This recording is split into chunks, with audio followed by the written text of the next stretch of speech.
চট্টগ্রাম সফরে সাম্প্রতিক বন্যায় ক্ষতিগ্রস্তদের পুনর্বাসনের লক্ষ্যে বাঁশখালীর বাহারছড়া সমুদ্র সৈকতে আয়োজিত অনুষ্ঠানে যোগ দেবেন প্রধানমন্ত্রী তারেক রহমান। সেখান থেকে বিস্তারিত জানিয়েছেন সহকর্মী মনিরুল ইসলাম মিন্টু।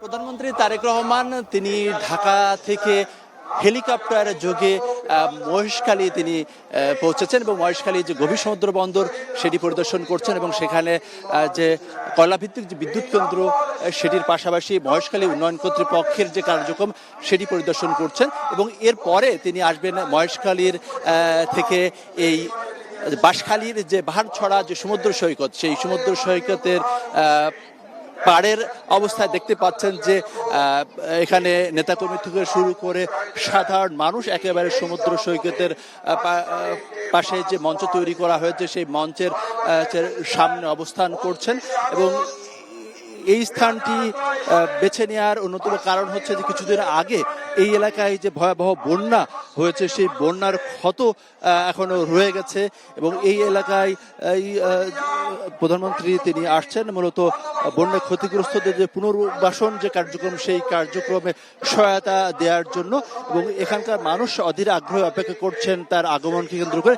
তবে 10:30টার দিকেই কিন্তু তার হেলিকপ্টারটি এই স্থান থেকেই মহেশখালীর উদ্দেশ্যে চলে গিয়েছে এবং সেই সময় কিন্তু এখানকার মানুষ দারুণ উচ্ছ্বাস প্রকাশ করেন প্রধানমন্ত্রীর হেলিকপ্টার দেখে।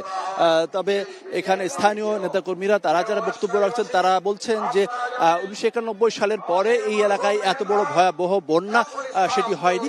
সেক্ষেত্রে আগামীতে যাতে এই ধরনের বন্যা পরিস্থিতি মোকাবেলা করা যায় সেই বিষয়ে স্থায়ী যে পদক্ষেপ সেই পদক্ষেপ তারা দাবি করছেন। এর পাশাপাশি এই এলাকার মানুষের কিন্তু বেশ কিছু দাবি রয়েছে, বিশেষ করে কক্সবাজার এবং চট্টগ্রামের যে সড়কটি সেই সড়কটির 6 লেনে উন্নীতকরণের যে দাবি সেই দাবি রয়েছে দীর্ঘদিন ধরে।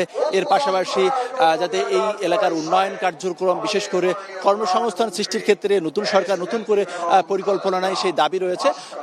এর আগে ঢাকার বাইরে যে সে কর্মসূচিগুলো করেছেন সেগুলোকে কিন্তু তিনি ফ্যামিলি কার্ড, কৃষক কার্ড, হেলথ কার্ড সেই বিষয়গুলো নিয়ে তিনি কথা বলেছেন। তো ধারণা করা হচ্ছে এই যে আজকের এই যে বাঁশখালী যে তার বন্যা পরবর্তী যে কার্যক্রম সেখানেও তিনি এই বিষয়গুলো নিয়ে সার্বিকভাবে সরকার যে কার্যক্রম সেটি তুলে ধরবেন। এর পাশাপাশি